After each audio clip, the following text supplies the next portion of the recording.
Welcome again on the 6th Against the Tide TV Club's conference. My name is Eunika and I will host the live debate for you. I'm here in Lublin, Poland, together with the editor-in-chief of Against the Tide TV and magazine, Pastor Paweł Chojecki. Hello. Hello. It's great to have you in our studio, and together with us are amazing guests. General Robert Spalding, Donald Trump's former advisor, now Hudson Institute.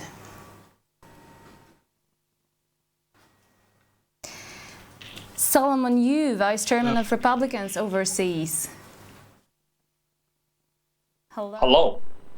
And Julian, Cheng, researcher for European Union Affairs, the Umbrella Union. From Hong Kong. Julian, do you hear us? Okay. And we are... Yes, I can. Yeah. We will have Andrzej Kolarz, mayor of Prague, the biggest district of city of Prague, who need to hide for 3 months from a Russian assassin. And I hope we'll have Sunny Cheung, student activist in Hong Kong, who was a Hong Kong rally spokesperson in 2019, and Simon Cheng, foreign employee of the UK Hong Kong Consulate, activist for democracy in Hong Kong. I hope they will join us soon. It's a privilege to have you all during our live debate in our television, and the leitmotif of our debate will be the subject of the whole conference of Against the Tide, so freedom versus communism. And the first part of the debate will be my questions to you, and during that time, if you want to refer to other speakers, statesmen, please feel free to do that. And the second part of the debate will be the questions from our viewers. There are over 400 people with us today, and so please send me your questions on Q&A at Zoom and our email and on the chat on YouTube. And please, dear speakers, do not exceed 2 minutes for each answer for my question to fit in the time. I think we have an hour or maximum an hour and a half. And let's start. The first topic will be the coronavirus, or the Chinese Communist Party virus, CCP virus, we call like Epoch Times in our TV. And my question is, why the West was so unprepared for the CCP virus, for the coronavirus? Millions of people are infected by the virus, and thousands have died because of that. And let's look at Taiwan. They reacted the best in the world for the CCP virus. Why the free world didn't follow Taiwan's example immediately? Not for after months or weeks, but immediately. Do you have some thoughts on that? Maybe the first can be General Robert Spalding.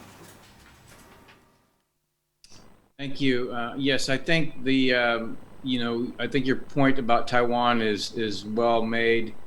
The West was unprepared because, unlike Taiwan, we continued even after the 2003 SARS incident to believe the Chinese Communist Party would tell the truth. And of course, the Taiwanese sent their own researchers to Wuhan to investigate, and they came back and realized that they had a problem.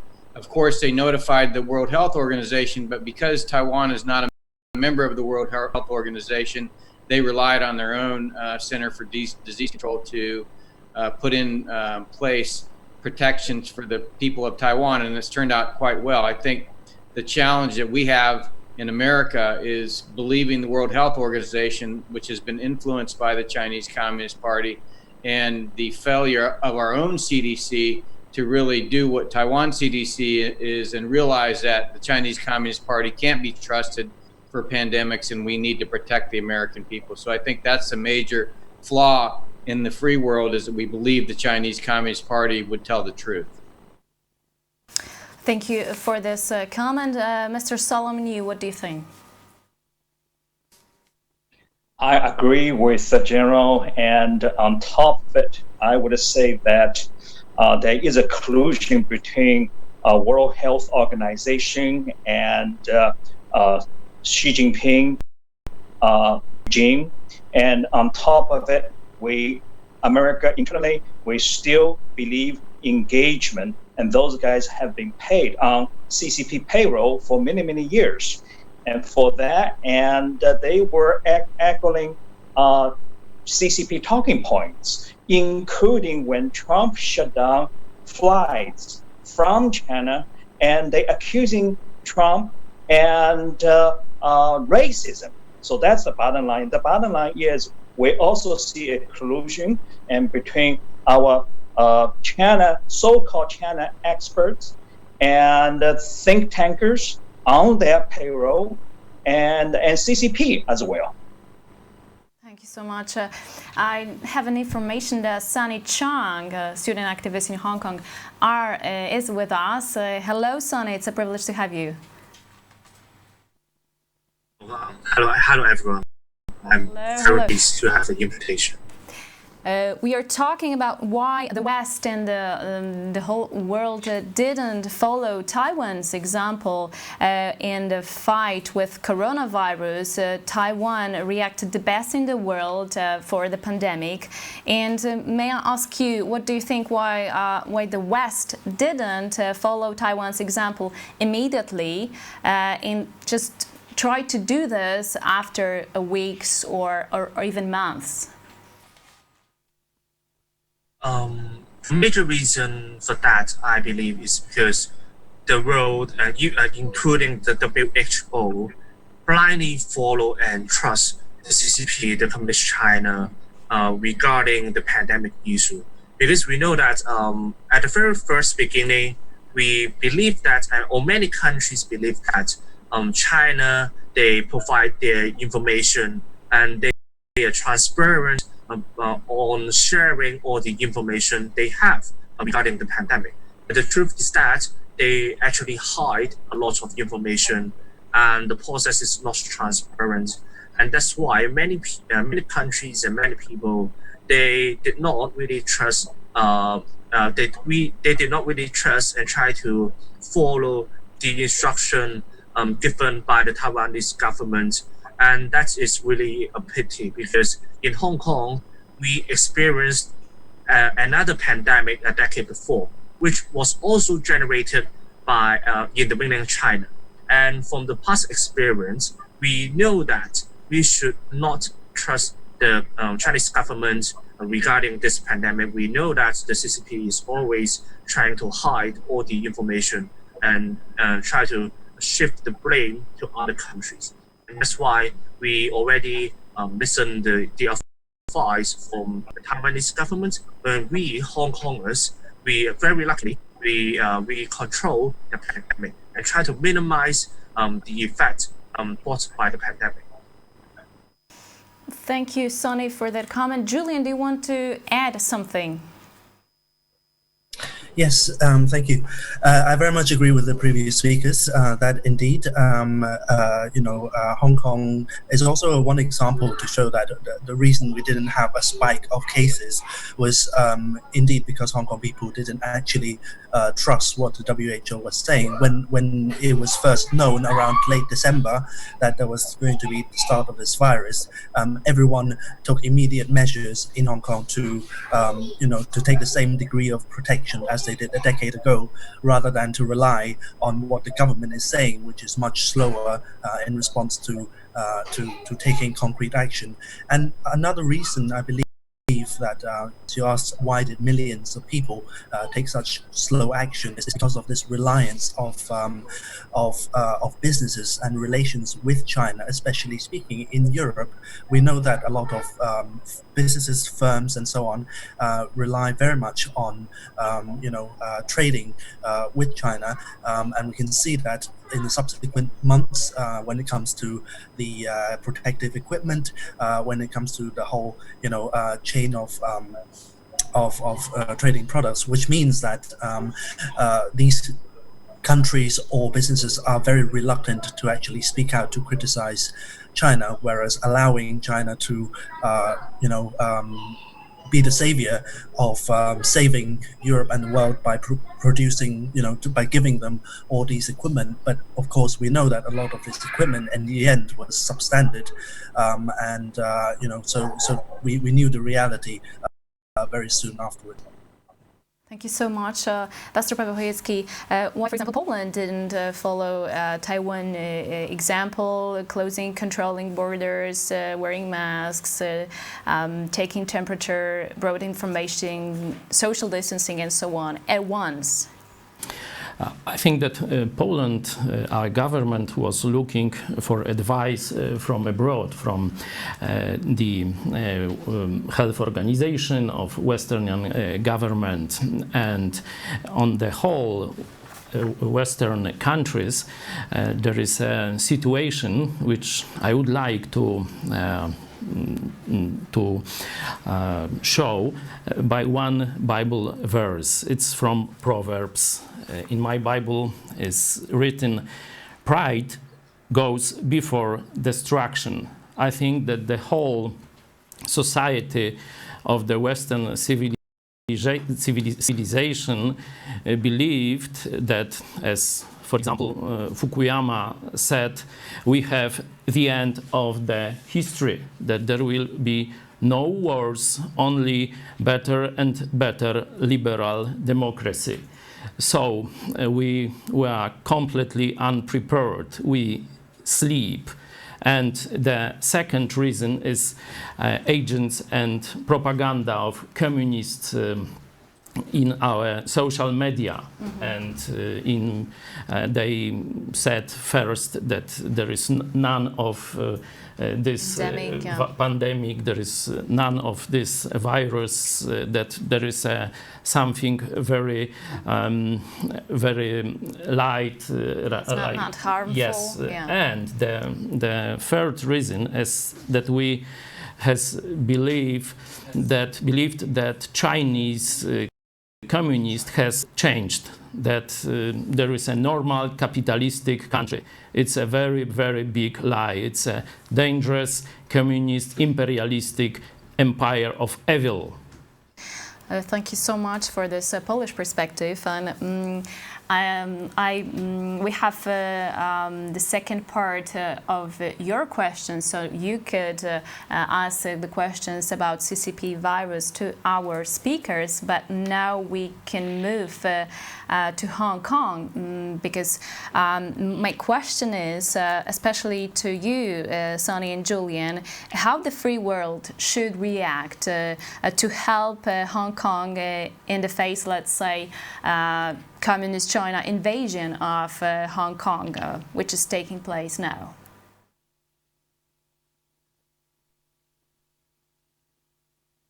Maybe I can start with commenting how the situation in Hong Kong is.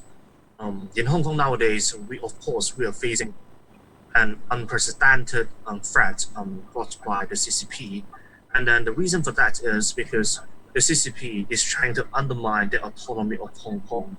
In Hong Kong, we are now currently having the so-called one country, two systems. And this system is supposed to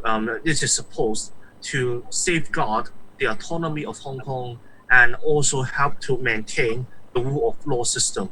In Hong Kong, we adopt the common law system, which is also shared by the UK, Australia, and Canada. And under this common law system, it provides a lot of confidence to foreign investors and foreign correspondents. And this is also one of the major reasons why they chose Hong Kong to invest their companies, to put in their companies to Hong Kong, but not choosing like Shanghai and other regions in China.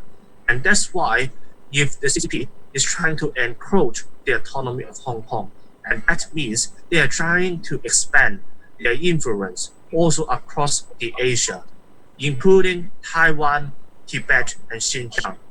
And then we also know that the CCP is always trying to control and manipulate region in Asia. They are going to be a regional power. And that's why we urge the free world to help Hong Kong. It's not just because Hong Kongers we need help, but this is also because if Hong Kong is fallen and then Taiwan will be the next country to be fallen, and then very soon the whole Asia and even the whole Indo-Pacific region will be in danger when the authoritarian China is going to rise in the long run. Julian, do you want to add something and answer a question? How, for example, the U.S. Could help you the most now? What help is the most needed by Hong Kongers from the U.S. and, of course, from the free world? I think it is very important to firstly continue, paying attention to very closely to what is exactly helping, what is actually happening in Hong Kong. But sorry for a little bit of background noise. But the most important issue is really to support, because the fact that the traditional roots of Hong Kong's resistance, which is through the parliament and through street protests, is going to be vastly diminished, as I was saying in my presentation. There leaves the international front especially important, and this is perhaps the route that Hong Kong communities abroad will be choosing to adopt the most in the months ahead.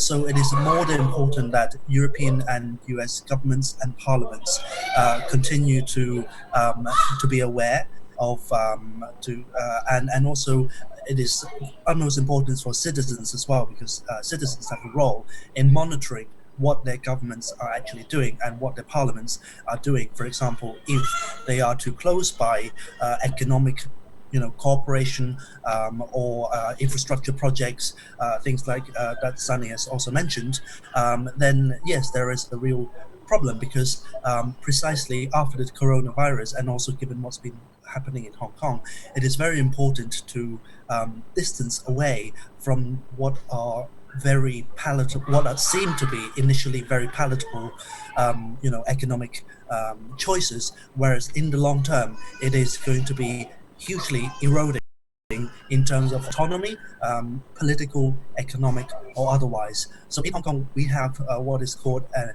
yellow economic circle, and that is really pushing forwards in terms of responsible, principled spending, and it is very important that US and Europe also continue to follow that. Thank you so much. And a question to our American guests. What do you think about these needs and appeal of Hong Kongers, and which Hong Kongers expressed just now? I love their yellow economy circle idea. As a matter of fact, I would like to see this idea go international. But if we are going to defend Hong Kong people freedom and autonomy, we have to play hardball politics. One of the issues I am supporting what our administration is thinking and doing is cut Hong Kong banks' access to US dollar. That will cause a ripple effect. For example, we know many Hong Kong people buy properties in Shenzhen, and all over property investors buy properties in Shenzhen to flip properties. And if you cut the access to US dollar, okay, that will create a ripple effect and bring down the Shenzhen market. And Shenzhen market, property market goes down, that goes Chinese property market bubble. And we can burst that bubble. So if they want to go after Hong Kong people freedom, we go after your market. That's how we're going to play. General Spalding, could you add something? What Donald Trump, the U.S.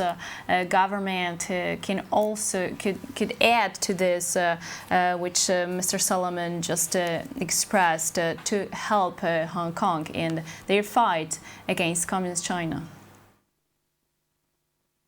Well, it's not only access to dollar, it's trading rules. It's really all of the rules that designates Hong Kong as a special territory in really gives it advantages over the mainland in terms of doing business with the United States. And I think all of those privileges should be taken away because it will eventually cause great damage to the Chinese Communist Party's economy. And I think that's the only way that you get them to respond.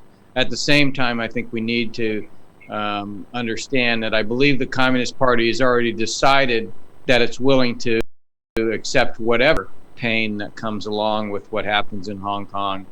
And therefore, we need to have steps so that we provide an opportunity for those that are living in Hong Kong that want to immigrate to do so. And the second question, will President Trump do that, in your opinion? I believe, yes, this is coming. You know, the coronavirus, I think, particularly the influence that's occurred on, the social media influence and other influence by the Chinese Communist Party with the coronavirus and with the recent riots and looting all have really made, the administration and Americans overall wake up to the fact that the Communist Party is really something that has to be dealt with. And Hong Kong is one of the fastest ways that we can begin to do that. So I believe that they will, and I think it will, progressively increase the pain felt by the Chinese Communist Party.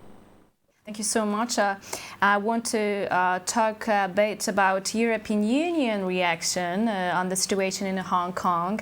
Pastor Paweł Chojecki, what do you think about this reaction of the EU for the protest in Hong Kong? I think that European Union is dominated by Germany, and Germany has their own interest.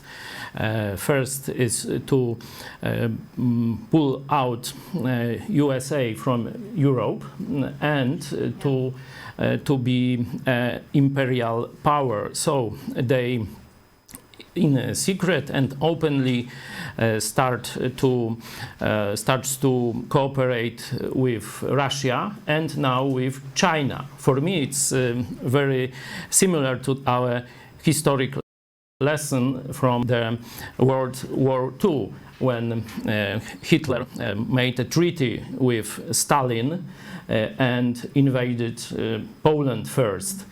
Before that, Western government have a policy to give something to Hitler. They gave them Czechoslovakia, for example, and it was a very bad mistake. And today, Mr. Yu very correctly said that Xi Jinping is a Hitler. Yeah. It's your words. So I think it's very good standpoint, and we need to have very sharp position, and I think that only United States of America can do that, because European Union will be very open to dialogue with Chinese communists. Yeah, that's a strong point. But what do you think, Julian, about this comment of Pastor Chojecki and Hannah Shen, our Taiwanese correspondent, who really, during this her today lecture on our conference, accused Germany for not assertive European Union politics towards China, because the fact that Germany wants to get rid of the USA from Europe in order to strengthen German domination over other countries in Europe. Julian, do you have your own opinion about the EU statement and position on Hong Kong? Yes, I very much agree with Pastor. I think it is very weak, because it is EU is still very, very heavily guided by business interests, most notably from France and Germany. And therefore, I think that it is high time that the EU, the strongest tool it has on hand, is to actually end or even stop, either pause or end the current trade deal negotiations, because currently we know that since 2003, 2013, there's been the beginning of a bilateral investment agreement, and the European Parliament, for example, is able to add in essential clauses such as on human rights. But of course, that is the progress of that negotiation is going very slowly, and I think that the EU should stop that altogether. And the second thing is they should consider, sanctions. Of course, that's going to be very difficult because you need unanimity at the European Council for that to happen. But that should be still put on the table. The third thing I guess the EU could or should consider is to ease the immigration policies for not just British national overseas passport holders, but also for Hong Kong passport holders, because the UK is actually taking the lead at this moment to allow for up to, well, currently it's 300,000 BNO holders, but we are looking at a prospective 3 million of those who are able to apply to also be on a pathway to full British citizenship. So the EU should consider, also releasing, making it easier for Hong Kong people to come to Europe. So these are the responses that I think the EU should definitely be more robust on. Thank you so much. I've got a question to all of you. Do you still believe that Hong Kong will be independent from Communist China and will be free someday? And what should happen to be, like I said? I think we need to destroy the CCP because it's the root of the evil in this region and in the whole world. I'm very familiar with the concept of federalization of Chinese future state, and in this scenario, the Hong Kong could be a part of such federalistic new non-communist, of course, state. Thank you so much. Do you want to add something? Yeah, I agree with that. My definition of a free China, democratic China, Chinese people have to decide what they want to do with China, with their territory. And I easily can see Hong Kong will be an independent Hong Kong, and Taiwan will be independent nation. Tibet, and especially on the Tibet issue, when Indian media played the Tibet card and Xi Jinping backed down, is a clear indication. You lose Tibet, okay, and you're going to break up China. Not only that, you bring down his regime. Thank you so much. General Spalding.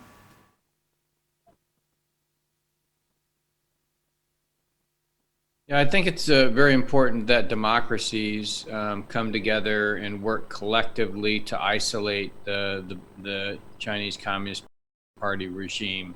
I think that's been ongoing since 2018. I think regardless, the Chinese Communist Party still exercises quite a bit of influence on democracies today. I think going forward, as long as we work together as democracies to isolate the regime and prevent the transfer of talent and innovation and technology and capital, that, over time, the true nature of the regime will result in it collapsing upon itself. Totalitarianism can't survive without a lifeline to the free world, and we've allowed it far too much opportunity to gain the things that it needs to grow and strengthen itself, and I think it's time to stop. The good news is I believe the democracies, although they've been slow to come together, are starting to wake up and respond. Yes, thank you. And I've got a question to you, our dear Hong Kongers, because we are thinking, your courage and perseverance in fighting for freedom is something extraordinary and very inspiring for the whole free world, I think. And could you tell us why the Hong Kongers and especially Hong Kong youth are so actively anti-communist and so aware, while people, especially youth in Europe and the US, are indifferent, or they are actively support far left and even communism? Where your strength and your reasonable comes from?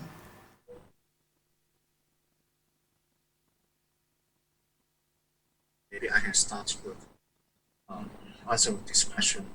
I mean, in Hong Kong, we are not discussing what is the advantage or the merit brought by Marxism, or how Karl Marx understands the world. I mean, because in Hong Kong we are facing a real communist regime. We are not discussing political philosophy. We are not discussing how Karl Marx understands the world.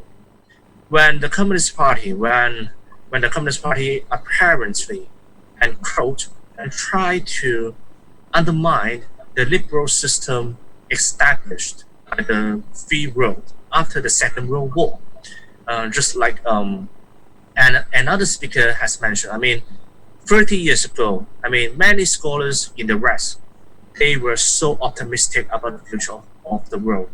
They thought that it was the end of the history. Communism had come to an end, and liberalism and democracy and all the universal human rights would spread across the globe, and all of the people would endorse this kind of ideologies.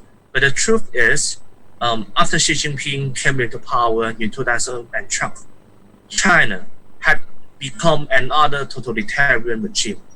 And then when Xi Jinping centralized his power, China is going to be more assertive and hawkish against the world liberal system. And then Hong Kong is facing a head-on conflict with the Chinese government because, as I have mentioned, if the CCP is trying to control the world or the Indo-Pacific region, the first thing they have to do is to control Hong Kong. Because many foreign correspondents and many foreign countries have stake in Hong Kong. We have very strong economic ties and very strong economic investment in Hong Kong. And Hong Kong is still an international financial hub. And when Hong Kong is still recognized by the West, and then China is manipulating Hong Kong to strengthen its authoritarian governance. Without Hong Kong, China cannot easily try to transport or buy sensitive technologies from the West. And that's why we have to sanction the Hong Kong government and those corrupt officials. We should no longer tolerate how the Chinese government manipulates Hong Kong. If we want to contain China, we Hong Kongers, we many teenagers in Hong Kong, we are ready to fight against this authoritarian regime. What we ask for is the help from the international community. Thank you so much, Sonny. Julian, could you add something why the Hong Kongers are so aware and active and anti-communist?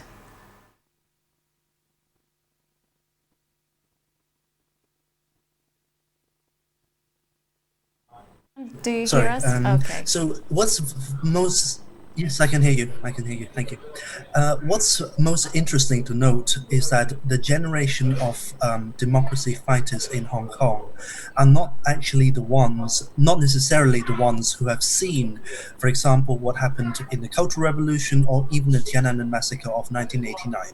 These are the ones who are teenagers and very, very willing to even sacrifice their freedoms to fight against the Chinese Communist Party.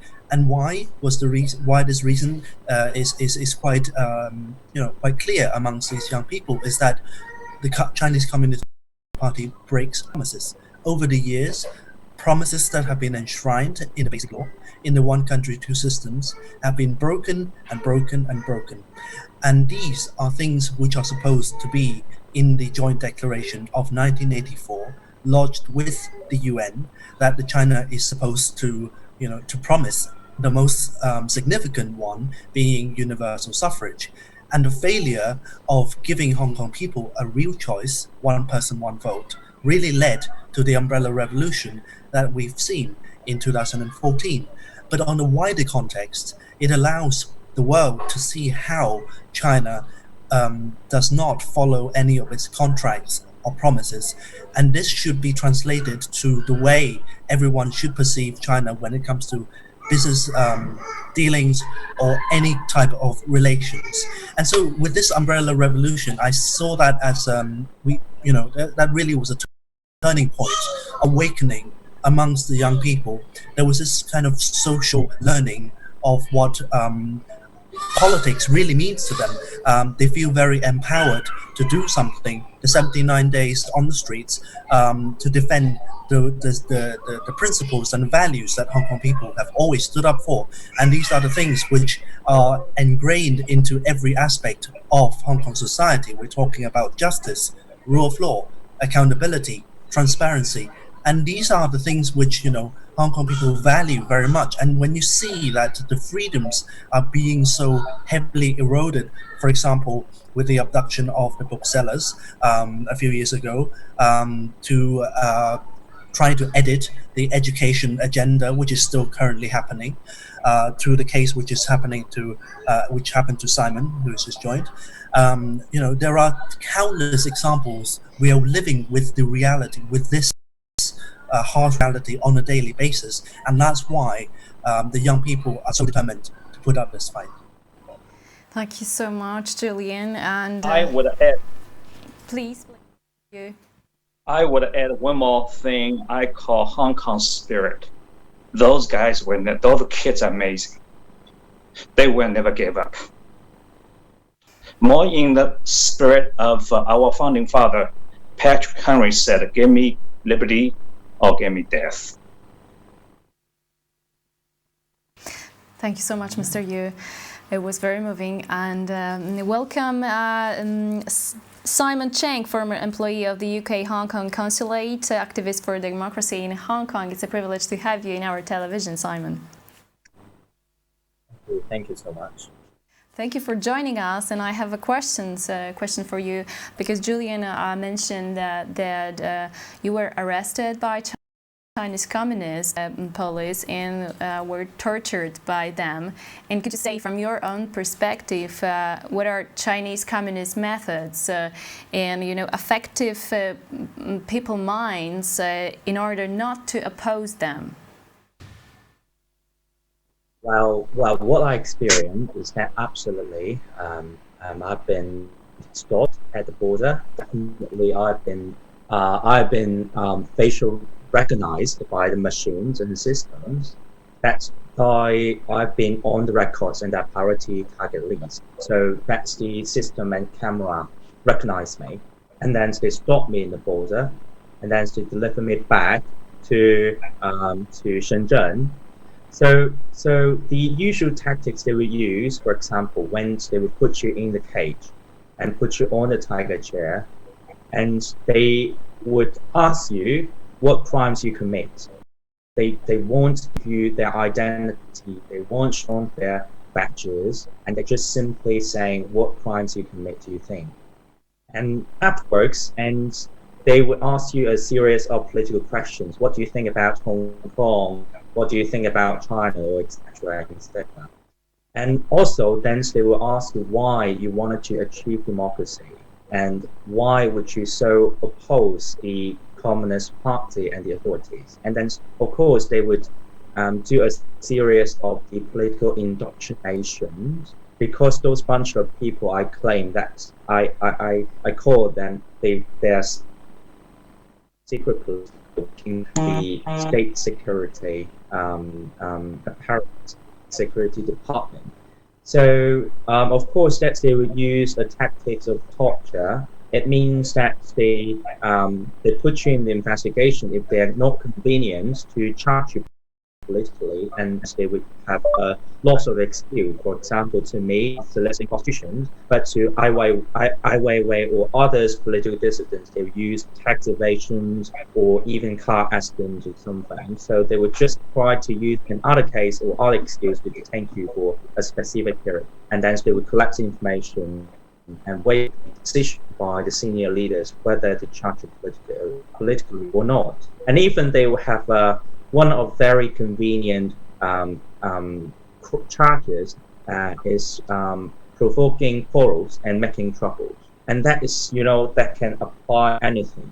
That means you leave the critical comments on the Chinese leadership or Chinese authorities, and then they will say you're spreading rumors, or even you say they would affect the social orders, and then they would detain you for years. So you can see that the law have been actually defined by the and why they might indoctrinate or try to react to or the official ideology. So that is the things I would say that's the usual tactics they use. Thank you, Simon, for sharing this your story and your comments. And before we move to our viewers' question, I want to ask Pastor Paweł Chojecki about China, Russia versus the free world, because the U.S. and West politicians also today, unfortunately, seems to believe that the free world can win Russia over to their side against communist China and the authoritarian world. We in Europe know Russia inside out. We've been occupied by them for many, many years. And what would you say, for example, to President Trump, to make him aware of the true face of Russia and Putin today? Russia is an imperialistic state, not for 80 years, but 300 years. So it's very historical reasons, big historical reasons that Russia would like to play the first role, and the second. So Russia will not take part as an ally of Western government for long time period, because it was against their goals in this world. The second reason is the civilization. The civilization of Russia was almost always imperialistic, and unfortunately today majority of Russia society support Mr. Putin, which is successor of Tsars and Bolsheviks tyranns. So they are with him when he invaded Ukraine, and the Russian Orthodox Church is the same. It's not the same situation in Western Europe or United States, that churches are for liberty, for democracy, for the Christian Republic. Yeah. The Moscow Orthodox Church is under the authority of Mr. Putin, and formerly under authority of Communist Party, and it supports it. So there is only a minority freedom-loving people, Democrats, Republicans in Russia, and they are persecuted. Yes, that's sad. But dear Americans, do you want to comment on that? What do you think about Mr. Trump, who invite Russia to G7, for example?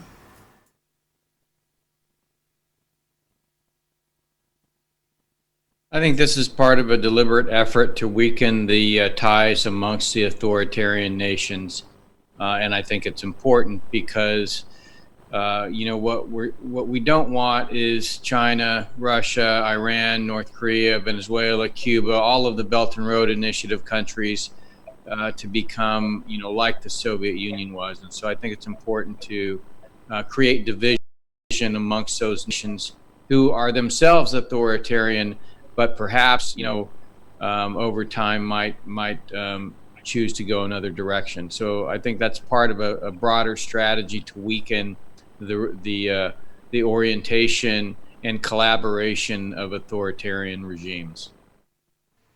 I totally agree with the general statement that I think President Trump is playing the divide conquer card. And it was very revealing that he invited Moody, and knowing what's going on between China and India on the border.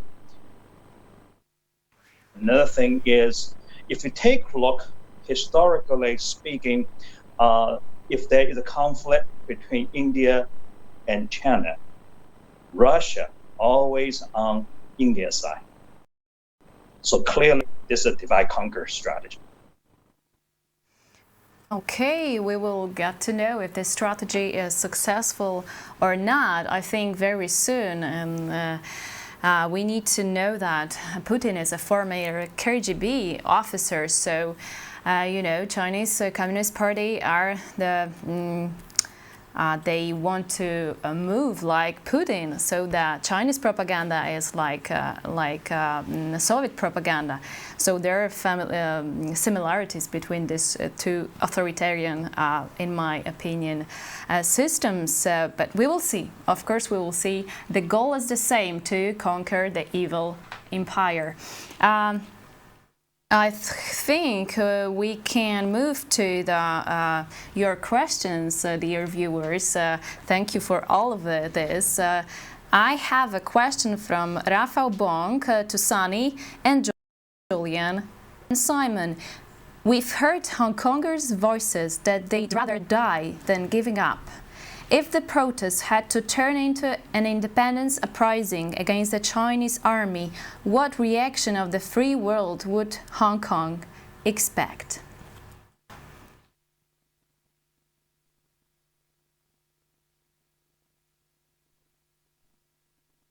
Who wants to be the first?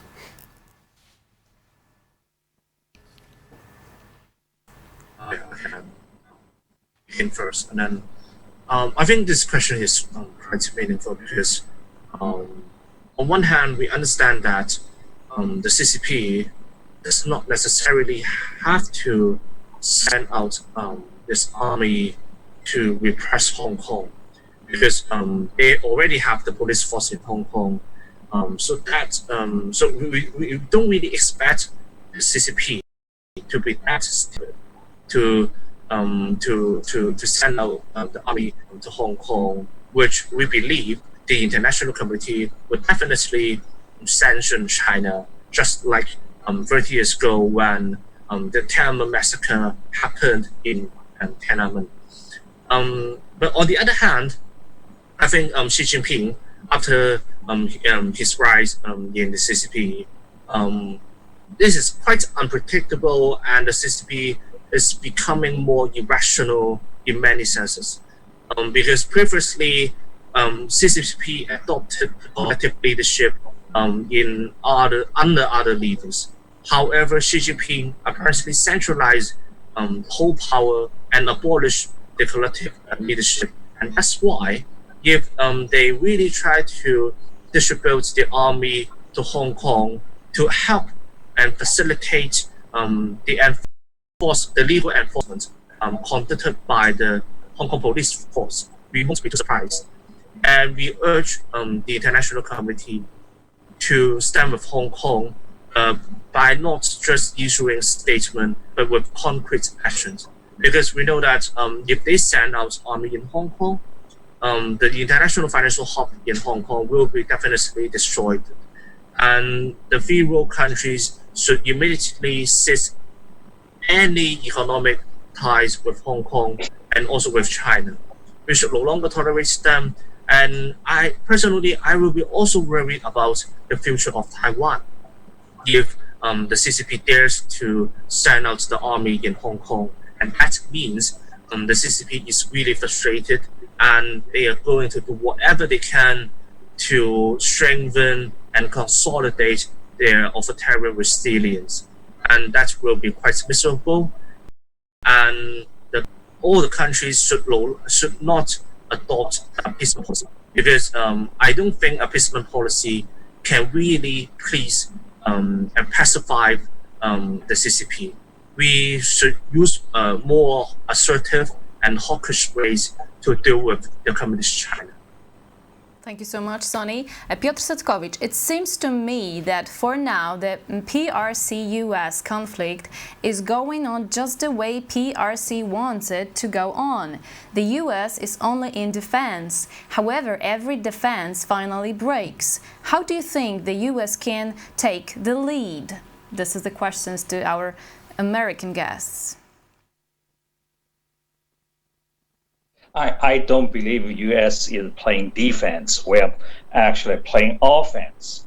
Reparations is one of the offense.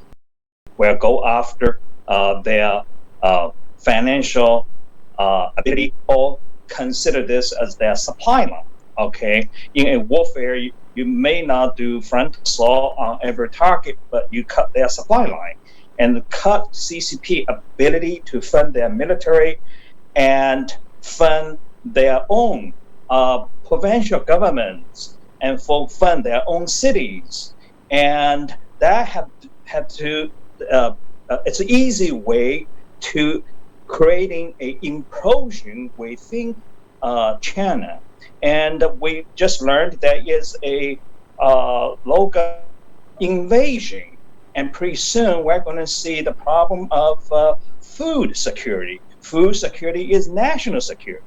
And without national security and hard currency, US dollar, and they can't even feed themselves. So why should us to put Hong Kong freedom's lives, freedom fighters' lives on the line and ask them to do a armed revolt, right? And meanwhile, to CCP, to inside China, and take a book out of Mao's book. You said little fire here, little fire there, pretty soon fire there. So that would be my approach. General Spalding. So, defense is actually part of the first part of the strategy. The Chinese Communist Party has been taking advantage of innovation and talent and technology and capital from the United States to grow its strength and power. What the national security strategy seeks to do is to create, to separate those flows from China and to reroute those flows into democracies. And so the idea is that free democracies will grow faster, they will innovate faster, and as they grow economically faster, become more prosperous, and their technology begins to surpass that of the authoritarian regimes like China, then you're going to see a definite desire on the part of those countries that are on the sidelines to orient themselves more democratically. This was working perfectly during the Cold War, and that's why we saw the collapse of the Soviet Union. What happened after the end of the Cold War is that we embraced authoritarian countries into the international order. We invited them in with the failed belief that if we helped them become prosperous, then they would become free. And of course, the Chinese Communist Party, Putin, and many other totalitarians took advantage and essentially evaded the rules, broke the laws, and destroyed the system.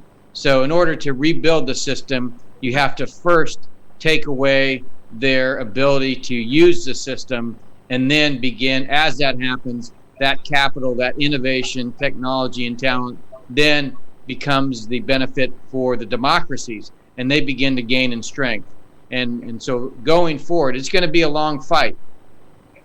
but it's already started, and you're going to see America and other democracies grow stronger over time. It's just a matter of time. Thank you so much for that optimistic comment, General. And I have a question from Rafał Michta. Could the Visegrad countries, together with the Baltic countries in Scandinavia, be a counterweight to the EU concerning communist China? Pastor Paweł Chojecki. I think that on the map it's look so good, but the reality is not so, because the former communist occupation have still roots in our Middle European countries. So my Czech colleague, which was one of the first our guests during our conference, yes, said in his beautiful lecture that we the people living in this place are the very Soviet mentality. So it's difficult to break it. We try to do our television and our clubs, magazines. We try to do in Poland, in Czech, there are many others organizations, but I think that still it's not enough mental wisdom and organization and lack of leadership to stand against this German-Russian project in Europe. Yeah. Thank you so much. And Peter asked you, Hong Kongers, what about the situation of Christians in Hong Kong? Do they actively participate in protests?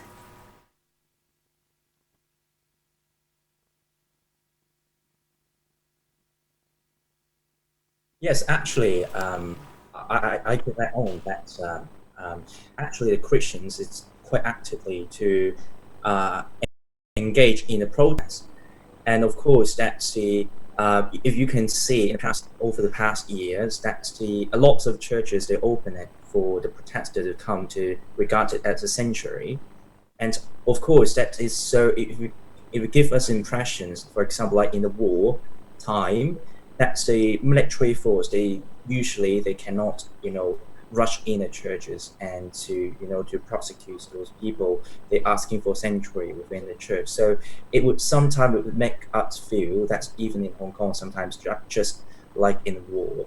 But that's actually is quite thankful for the priests, for a lot of Christians. They support the movement, and about half years ago, you can still heard about the Christians saying the chorals, saying some religion songs to give a mental support to the protesters. So yeah, that is quite encouraging signal. Thank you for this comment. And we have a question from Hania Zgarska, our translator.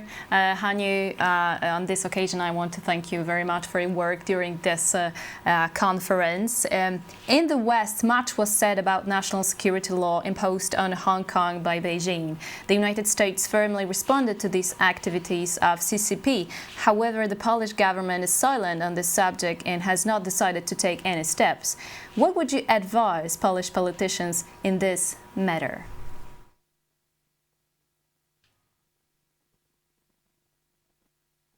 Somebody from Hong Kong.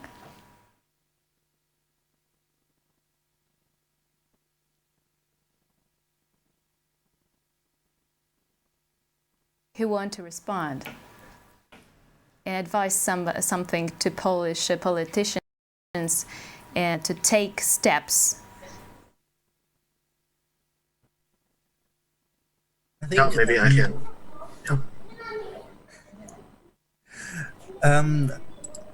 One of the more effective things, I guess, maybe slightly on a more technical level, is that this could be raised at the European level in the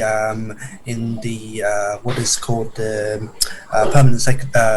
permanent ambassadors meeting in the European Council, because there to have Poland's voice is extremely important, because a week ago there was one meeting of such, and only Sweden was there amongst the 27 member states to propose the option of sanctions.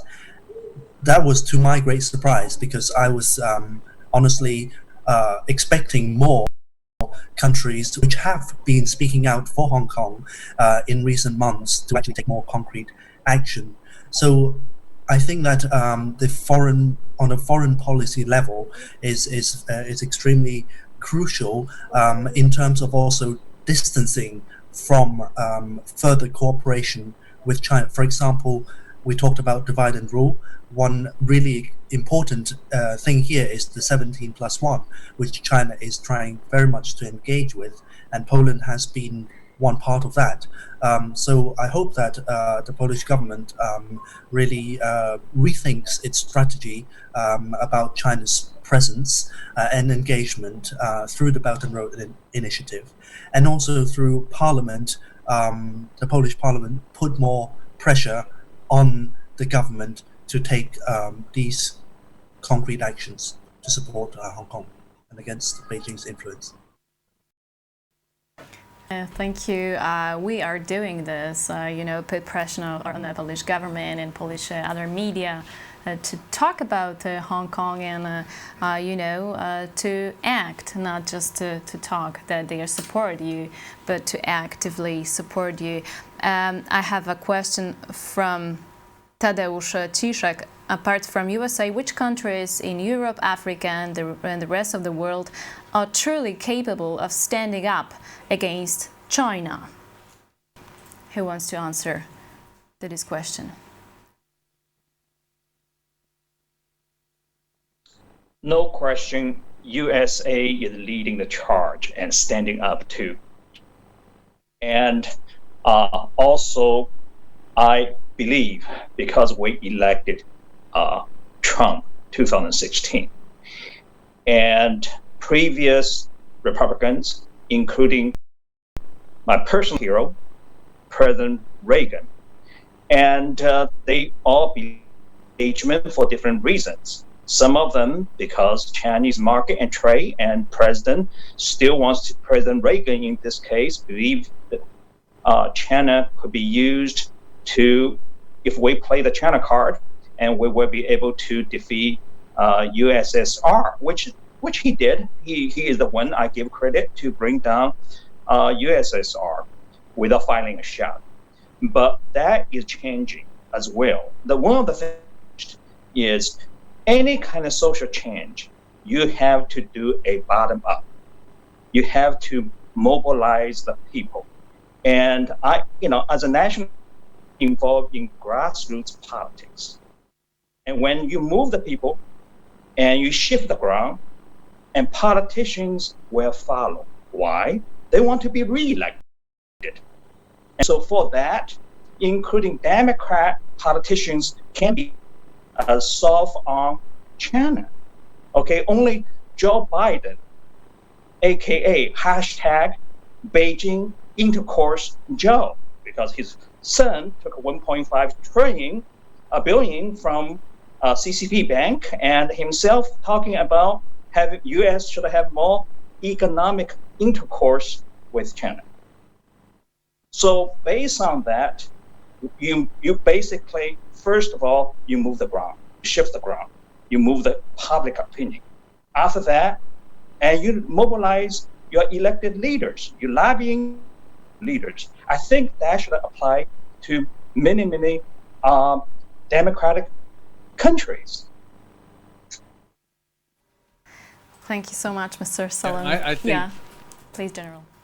Yeah, I think you're going to see those countries that align themselves with the United States will find that the U.S. is going to be more willing to have military ties economic ties with those countries. And those countries that want to align themselves with the Chinese Communist Party will be cut off. And so I think it's, what the United States hasn't done to this point and has begun to do is say that you have to make a choice.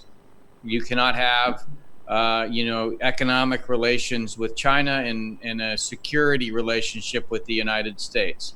If you value that security relationship, then you must cut those ties with China. And if you're not willing to do that, well, then you will not be able to be a partner of the United States. That's, I think, so who can stand against China? Well, any nation that wants to stand with the United States, I think, is going to find the United States will back them up.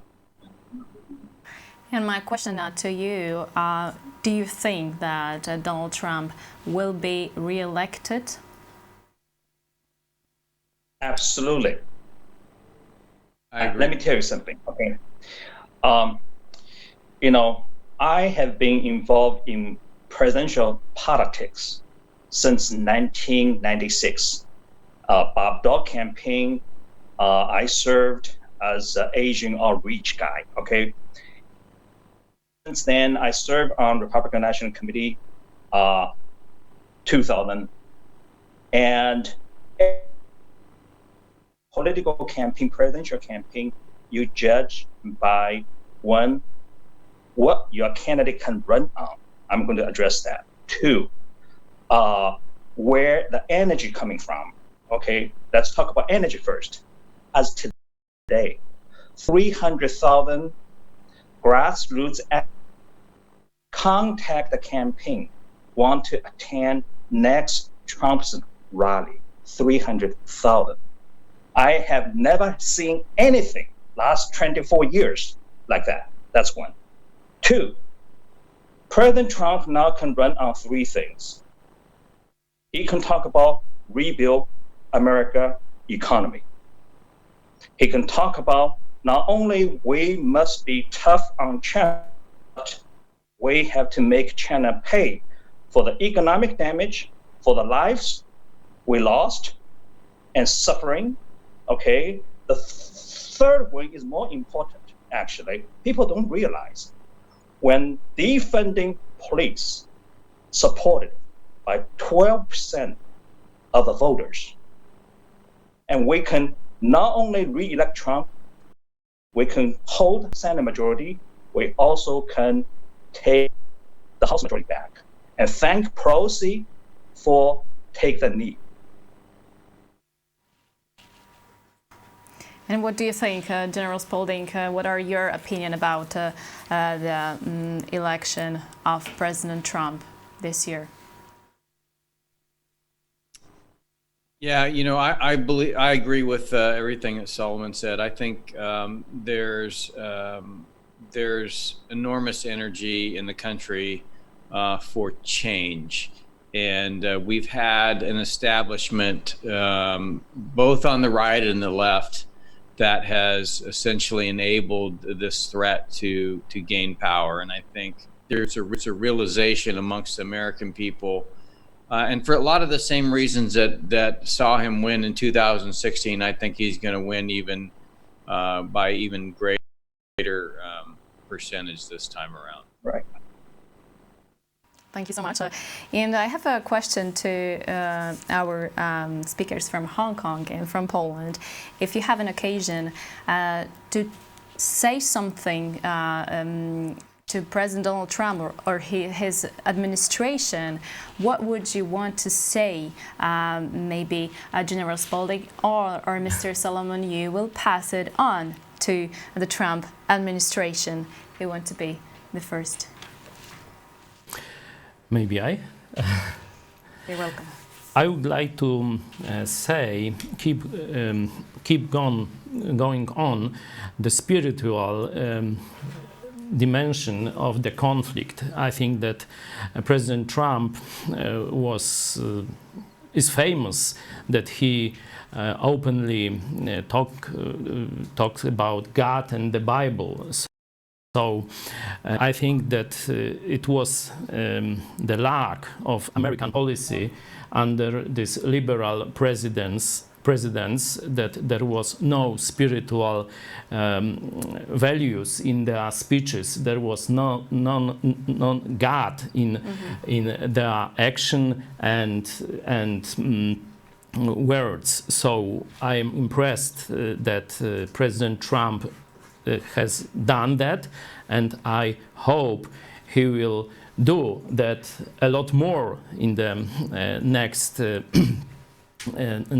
time he will be the President of United States. I would like to appeal to all Christians, not only in United States, but in all the world, to stand besides Donald Trump. I was very sorry that when I saw President Trump with the Bible on the St. John Episcopal Church on the Lafayette Square in Washington, and many Christians start to criticize him. Yeah. Why? Because there was this church was set on fire during the so-called peaceful protests in Washington, and President Trump make normal life, order and justice, and he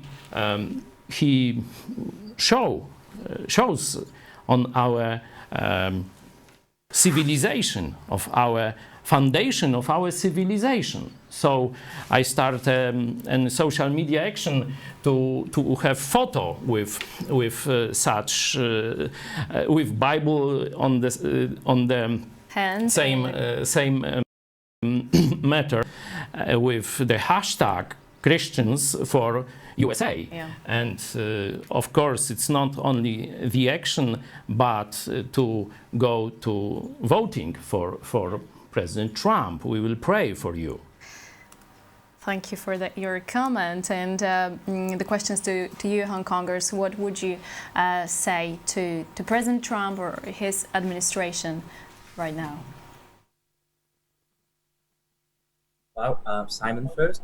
I would want to leave a message to the White House and the Trump administration is that I hope that the United States do take the leadership to safeguard the democracy and democratic systems around the world, and try actually it's not to engage more with the international systems and leave no rooms to the authoritarianism, especially trying to take the roles to engage to take lead of the or to use the international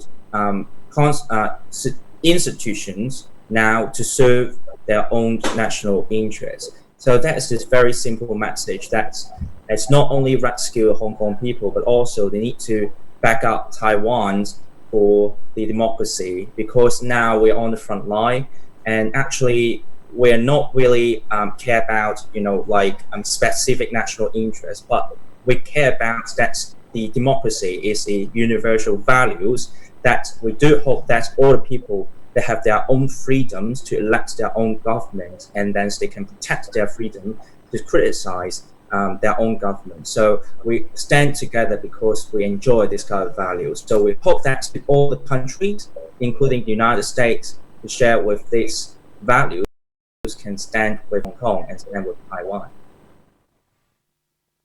Thank you so much. And I would just go ahead. I would just very like to briefly add that I really hope that the U.S. administration continues to go and implement the Hong Kong Human Rights and Democracy Act, and also the list of sanctions and measures that Trump himself announced a few around a week or two ago, which have to be kept up and need to be ensured that they are followed through properly.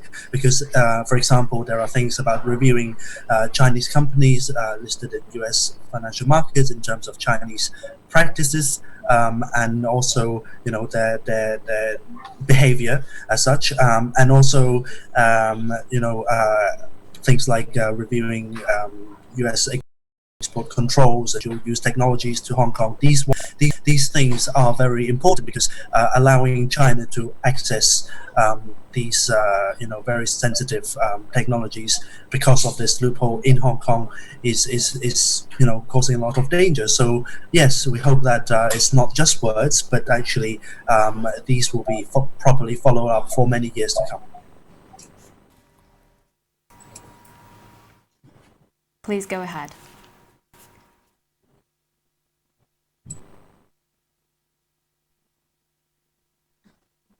I would like to say thank you to President Trump, actually, because last year when I was in DC, I knew that many senators or even some people in the administration actually they were quite pessimistic about whether the U.S. government should pass the Hong Kong Human Rights and Democracy Act, because they knew that this if they pass this act, and that may harm the relation between the U.S. and China, because many lobbying groups in DC who are closely associated with China, they all argue that passing the bill will only harm the relationship between the U.S. and China, since the Chinese government strongly opposed the bill. However, President Trump still chose to sign on the bill and pass the Hong Kong Human Rights and Democracy Act in last November. And many Hong Kongers are really grateful for the administration to be that determined to help Hong Kong. And in the long run, we still hope that the U.S. government and administration can stand with Hong Kong no matter how the Chinese Communist Party is going to offer. Because we know that the Communist Party, they are very, very good at deceiving the world. Sometimes if they are willing to make concession, it's because they feel like it's the only ways to deceive the world and ask the world not to repress them anymore. And that's why we should understand the nature of the CCP, and that's why we should not listen to the CCP easily. And when the situation in Hong Kong is getting worse, we should definitely try to do whatever we can to help Hong Kongers and people who suffer from the CCP regime. Thank you. Thank you so much. I think this appeals, these words of all of you are not towards only the US administration, but to the EU, Europe countries, and the whole free world. And I hope this appeal will be listened. And I think it is the best final of our live debate. I'm very thankful for being with us, also speakers and you viewers. Using an occasion, I want to thank all the people, especially young people from Against the Tide TV, who were organizing, translating, transmitting, hosting the conference of Against the Tide TV. And it's an honor to work with people like you, and many thanks to our Hong Konger friend, Ken Lee, who organized such a wonderful representation from Hong Kong speakers. And I want to thank General Robert Spalding for being with us. Thank you, General. Thank you. And Mr. Solomon Yu, thank you so much. Thank you. And Sunny Cheng, Simon Cheng, and Julian Chan from Hong Kong, thank you so much for being with us. Thank you for your inviting. Thank you so Thank much. you. Thank you very much. It was really moving to have you three during our debate, and thank you, Pastor Paweł Chojecki, for being with us. Thank you. And we failed to connect with Andrzej Kolarz, mayor of Prague 6, but you could watch his very informative lecture during our conference. We will put it on the YouTube, on a public channel of Against the Tide, so I think it will be very interesting. And I think we can see you tomorrow morning on the journalistic workshop with Hannah Cheng and Eunika from Epoch Times New York. It will be a great opportunity to study what is the free journalism. Thank you so much. It was a live debate during the annual conference of Against the Tide TV Club. Eunika, Chojecka. See you soon.